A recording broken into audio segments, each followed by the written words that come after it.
नमस्कार मेरे प्यारे विद्यार्थियों। तो हमारे अपने YouTube चैनल पे आप सबका स्वागत है। तो आज मैं आपके लिए लेकर आया हूँ उपचारात्मक शिक्षण कार्य पुस्तिका जो कि विज्ञान की कक्षा 9 के लिए है। उसमें से कार्यपत्रक 21 से लेकर 25 तक का संपूर्ण सॉल्यूशन मैं आज आपके लिए लेकर आया हूँ। तो सभी बच्चों से मेरा निवेदन है अपनी अपनी वर्कबुक निकाल ले और उसमें कार्यपत्रक 21 से लेकर 25 तक का जो संपूर्ण सॉल्यूशन है वो फिल कर ले। ठीक है, तो कार्यपत्रक 21 देखिएगा। सबसे पहले जितने भी नए विद्यार्थी हैं वो एक बार चैनल को सब्सक्राइब कर लीजिएगा जल्दी से चैनल को सब्सक्राइब और लाइक कर दीजिए। लाइक करने का आपका फर्ज बनता है, जल्दी से लाइक कर दीजिए। आपके लिए बड़ी मेहनत से वीडियो बनाया जाता है, तो लाइक कीजिएगा जल्दी से और चैनल को सब्सक्राइब कीजिएगा। हाँ, तो देखिएगा यहाँ पर कार्यपत्रक 21 देखिएगा। विषय वस्तु हो जाएगी जीवन की मौलिक इकाई। क्या हो जाएगा भैया? विषय वस्तु जीवन की मौलिक इकाई। और अधिगम बिंदु हो जाएगा सजीव व निर्जीव कोशिका में अंतर। ठीक है, सजीव और निर्जीव कोशिकाओं के कोशिका में अंतर। देखिएगा पहला प्रश्न है, इसके आधार पर पहला प्रश्न है कि निम्न चित्रों में दिखाए गए सजीवों के नाम लिखिएगा। तो आपको यहाँ पर दो चित्र दे रखे हैं। यहाँ पर पहला ये तो ये है, दूसरा अपना चित्र ये हो जाएगा। तो पहला चित्र है जिसका नाम हो जाएगा अमीबा, जो कि एक कोशिकीय जीव आ जाता है। ठीक है, दूसरे में है हाइड्रा। क्या है भैया? हाइड्रा। प्रश्न संख्या 2 देखिएगा। प्रश्न संख्या 2 है कि प्रश्न संख्या 1 के चित्रों में से एक कोशिकीय व बहुकोशिकीय सजीव को पृथक कर सारणीबद्ध कीजिए। ठीक है, तो प्रश्न 1 के अंदर आपको कुछ चित्र दे रखे थे, उसमें से आपको एक कोशिकीय वे बहुकोशिकीय सजीवों को पृथक कर आपको सारणीबद्ध करना था। तो एक कोशिकीय जीव में तो आ जाएगा आपका अमीबा, दूसरा आ जाएगा केचुआ।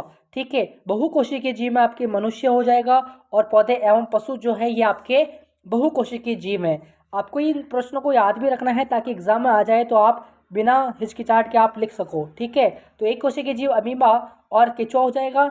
बहुकोशिकीय जीव में मनुष्य और पौधे एवं पशु यहाँ पर आ जाते हैं। प्रश्न संख्या 3 देखिएगा। प्रश्न संख्या 3 है एक कोशिकीय सजीवों के शरीर में कितनी कोशिकाएं पाई जाती है। तो ये प्रश्न से ही यहाँ पर उत्तर निकल के आ रहा है कि एक कोशिकीय यानी कि एक कोशिका सजीवों के शरीर में कितनी कोशिकाएं पाई जाती है। तो इस नाम से ही आपको पता चल रहा है कि एक कोशिकीय सजीव में केवल एक ही कोशिका पाई जाती है। ठीक है, प्रश्न संख्या 4 देखिएगा। प्रश्न संख्या 4 है मेरे भाई, एक मिनट रुकना। प्रश्न संख्या 4 है कि एक कोशिकीय पादप वे एक कोशिकीय जंतु का एक उदाहरण दीजिएगा। तो एक कोशिकीय पादप तो हो जाएगा आपका क्लेमाइडोमोनास और एक कोशिकीय जंतु का हो जाएगा उदाहरण आपकी अमीबा। क्या हो जाएगा बेटा? अमीबा यहाँ पर रहने वाला है। प्रश्न संख्या 5 देखिएगा। मुर्गी के अंडे में कोशिका की संख्या लिखिएगा। तो आप सबको पता है आमतौर पर मुर्गी के अंडे में एक कोशिका होती है। ठीक है, कितनी कोशिका होती है? एक कोशिका होती है, यानी एक कोशिकीय अंडा इसे अपन कहेंगे। ठीक है, प्रश्न संख्या 6 है कि ऐसी एक कोशिकीय संरचनाओं की दो उदाहरण दीजिए जो अपने आकृति बदलने में सक्षम होते हैं। जो अपने आकृति बदलने में क्या होते हैं भैया? सक्षम होते हैं। तो पहला तो हो जाएगा अमीबा और दूसरा हो जाएगा श्वेत रक्त कोशिकाएं, यानी कि WBC से अपन नाम दे सकते हैं। ठीक है, अगला देखिएगा। अगला है कार्यपत्रक अपना 22। कार्यपत्रक 22 देखिएगा कि जीवन की मौलिक इकाई विषय वस्तु और अधिगम बिंदु हो जाएगा प्राइकैरियोटिक एवं यूकैरियोटिक। ठीक है, तो पहला प्रश्न है कि निम्नलिखित चित्र में कोशिकांगों की झिल्ली की उपस्थिति के आधार पर सारणी को पूरा कीजिए। तो यहाँ पर जो चित्र दे रखे हैं उनकी कोशिकांगों की झिल्ली की उपस्थिति के आधार पर आपको सारणी को पूरा करना है। देखिएगा सारणी कहाँ पर दे रखी है इन्होंने। ये रही सारणी, तो ये रही सारणी है ना। तो कोशिकांग यहाँ पर जीवाणु है, यहाँ पर जंतु कोशिका हो जाएगी, यहाँ पर माइटोकॉन्ड्रिया जो कि उपस्थित और यहाँ पर उपस्थित आ जाएगा, केंद्रक अनुपस्थित और यहाँ पर उपस्थित यहाँ पर आ जाएगा। तो इस प्रकार से आप फील कर लीजिएगा। अगला देखिएगा। अगला है प्रश्न संख्या 2। प्रश्न संख्या 2 क्या कहता है कि वे कोशिकाएं जिनमें केंद्रकीय पदार्थ केंद्रक झिल्ली विहीन होता है उन्हें किस श्रेणी में रखा जाता है। तो उन्हें अपन प्राइकैरियोटिक कोशिका के रूप में रखा जाएगा। ठीक है, प्राइकैरियोटिक श्रेणी के अंदर रखा जाएगा। प्रश्न संख्या 3 है प्रश्न संख्या 3 है कि झिल्ली युक्त कोशिकांकों वाली कोशिकाओं को क्या कहते हैं। तो झिल्ली युक्त कोशिकांकों वाली कोशिकाएं जो होती हैं उनको यूकैरियोटिक कोशिका उदाहरण के रूप में माइटोकॉन्ड्रिया हो जाएगा और लावक यहाँ पर हो जाएगा। ठीक है, तो यूकैरियोटिक कोशिका उसे कहा जाता है। प्रश्न संख्या 4 देखिएगा प्रोकैरियोटिक कोशिका व यूकैरियोटिक कोशिका वाले सजीवों के दो उदाहरण आपको देने हैं। तो प्रोकैरियोटिक कोशिका का उदाहरण पहला हो जाएगा जीवाणु, दूसरा हो जाएगा नीलहरित शैवाल। और यूकैरियोटिक कोशिका का उदाहरण हो जाएगा पहला प्रोटिस्टा और दूसरा हो जाएगा कवक। देखिएगा अगला कार्यपत्रक देखिएगा, कार्यपत्रक 23 है। जीवन की मौलिक इकाई कोशिका को कहते हैं। अधिगम बिंदु हो जाएगा आकृति के आधार पर कोशिका। ठीक है, देखिएगा नीचे पहला प्रश्न है।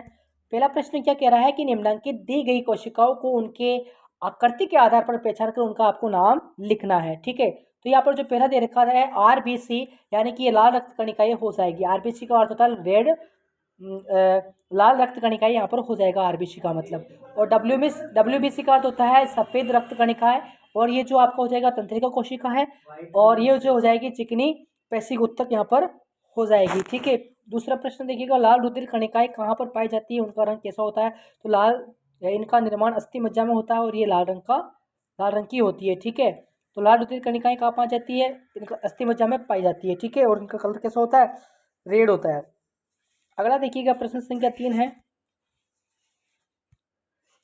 हमारे शरीर में सैनिक के रूप में कौन सी कोशिकाएं उपस्थित है जो अपना आकार बदलने में सक्षम होती है।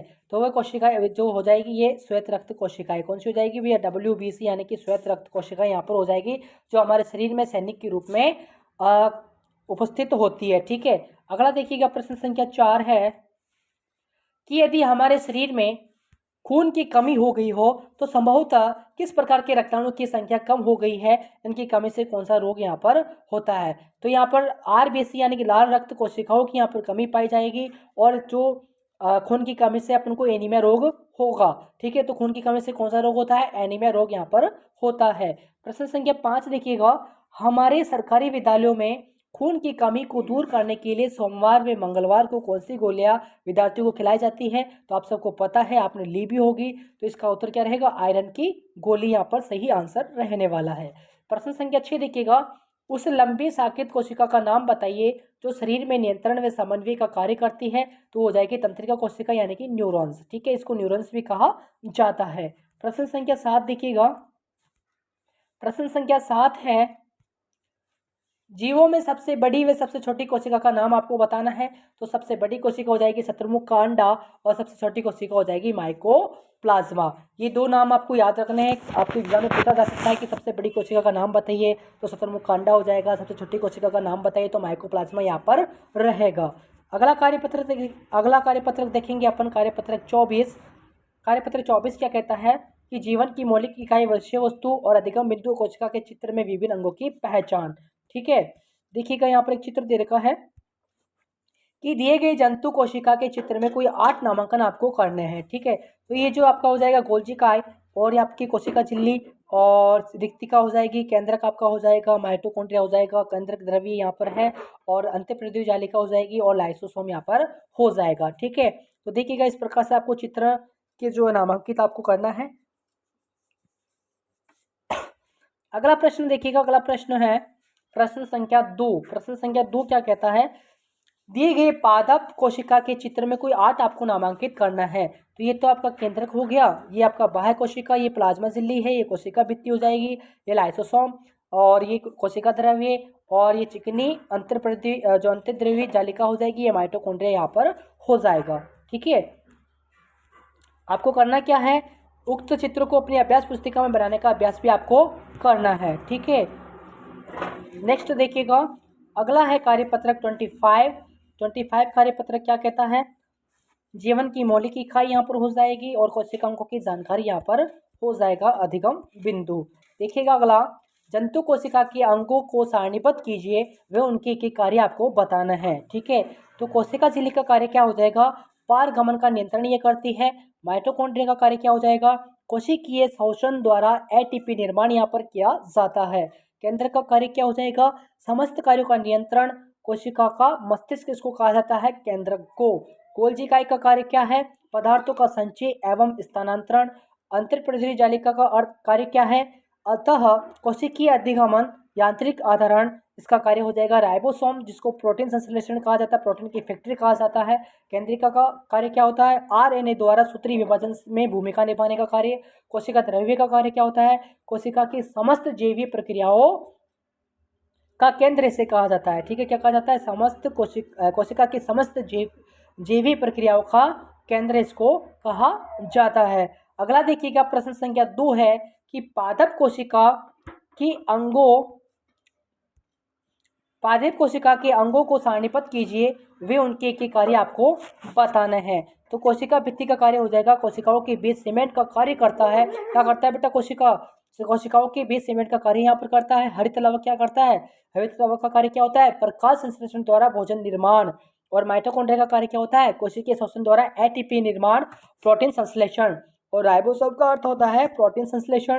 केंद्र का अर्थ होता है कोशिका का नियंत्रण कक्ष। गोल्जी का एक अर्थ होता है पदार्थों का संचय एवं स्थानांतरण। और इक्तिका का अर्थ होता है चयापचय से उत्पन्न विषैले उप उत्पादों का यहाँ पर क्या होता है वे संचय। ठीक है, हाँ। कोशिका झिल्ली का कार्य होता है कोशिका के अंदर वे बाहर जाने वाले पदार्थों का निर्धारण यहाँ पर होता है। तो उम्मीद करता हूँ वीडियो जरूर पसंद आए होगी, तो जल्दी से चैनल को सब्सक्राइब कर दीजिएगा। देखिएगा, प्रश्न संख्या 2 का उत्तर यहाँ पर दे रखा है सारा, तो आप फिल कर लीजिएगा। पहला प्रश्न का उत्तर यहाँ पर दे रखा है, तो इसको फिल कर लीजिएगा। ये अपना कार्यपत्रक 25 का संपूर्ण सॉल्यूशन अपने कर लिया है। और साथ ही कार्यपत्रक जो 25 समाप्त होता है अपना, ये अपना है कार्यपत्रक 24 का सेकेंड क्वेश्चन। ये फर्स्ट क्वेश्चन हो गया, ये फर्स्ट क्वेश्चन हो गया। ऊपर से नीचे तक आपको वापस बता देता हूँ ताकि आप आसानी से फिल कर सको। तो ये कार्यपत्रक 21 है, पहले का उत्तर आप देख लीजिएगा। दूसरे प्रश्न, तीसरा, चौथा, पांचवा।